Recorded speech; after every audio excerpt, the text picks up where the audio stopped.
अस्सलाम वालेकुम रहमतुल्लाह।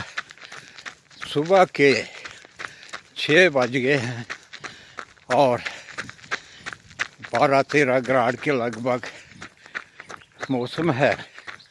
खुशगवार हल्की हल्की सर्दी महसूस होती है। ऐसे में जॉगिंग का मज़ा दोबारा हो जाता है। आज इतवार का दिन है और सड़कों पर रश नहीं है, इसलिए मैंने सड़क का रूट ले लिया है। सड़क के किनारे किनारे तो बहुत खूबसूरत मंज़र ये सुबह का।